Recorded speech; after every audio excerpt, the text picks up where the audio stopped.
Shalom teman-teman pendengar, selamat datang di podcast Sakral dan Sederhana, ruang di mana kita belajar bahwa iman Kristen tidak hanya hidup di altar, melainkan juga di meja makan, di jalanan, bahkan dalam keheningan saat kita sendiri. Saya Bima Fiagustin akan menemani kalian menyelami liturgi, bukan dengan bahasa yang rumit, melainkan dengan hati yang terbuka.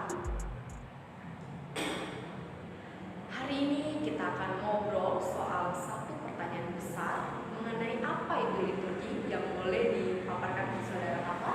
Ya, liturgi secara sederhana adalah bentuk ibadah teratur dan disusun untuk mengenal Tuhan dan terlibat. Kata liturgi berasal dari bahasa Yunani yang liturgi yang berarti pekerjaan bagi raja atau pelayan yang berlebih. Oke, terima kasih saudara Hafa untuk penyampaian jawaban mengenai liturgi dan pemaparannya yang telah diberikan kepada kita. Oke, dan sekarang kita akan melanjutkan mengenai sakral tapi tidak jauh, tapi memang kadang liturgi terasa jauh. Menurut saudari Yumina itu seperti apa ya? Ya, tentu saja liturgi sakral karena Tuhan hadir di dalamnya, tapi liturgi juga sederhana karena Dia hadir lewat hal-hal yang biasa. Yang pertama, doa pengakuan dosa yang seringkali kita ucapkan tanpa sadar adalah tempat kita dibersihkan dan disegarkan kembali.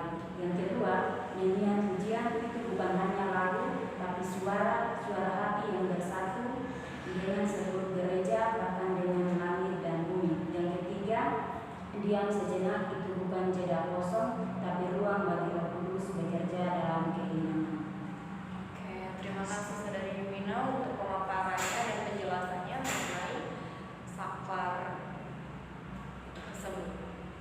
Baik, setelah membahas mengenai dua hal yang telah kita bahas secara bersama, nah lalu kita akan membahas mengenai liturgi di dalam kehidupan kita sehari-hari. Coba renungkanlah hal ini waktu kamu bangun pagi dan mengucap syukur, itu sudah liturgi. Waktu kamu berkata Tuhan bersertamu ke temanmu, itu sudah bagian dalam liturgi. Liturgi adalah ritme, bukan hanya ritual. Ia membentuk cara kita mengasihi, mendengarkan, dan memberi ruang bagi Allah. Liturgi bukan hanya soal apa yang kita lakukan di gereja, melainkan bagaimana kita hidup setelahnya.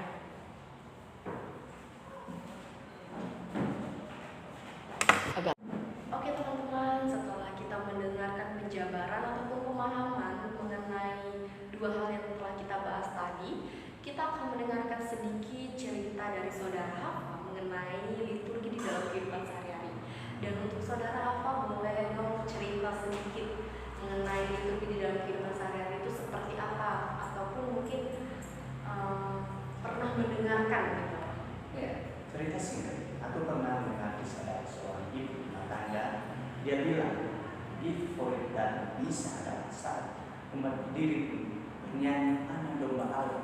Katanya itu momen di mana hatinya benar-benar diam dan dia merasa disebutkan oleh Kristus yang penuh belas kasihan. Padahal dia tidak bisa menjelaskan secara teologis makna, tetapi dia merasa hadir Tuhan di sana. Itulah liturgi. Itu sakral berarti juga sangat sederhana. Oke teman-teman, mungkin teman-teman bisa mendengarkan tadi ya cerita dari saudara Hafa sendiri yang menceritakan tentang seorang ibu yang melakukan liturgi di dalam kehidupan dia di gereja maupun di dalam kehidupan dia sehari-hari. Oke teman-teman.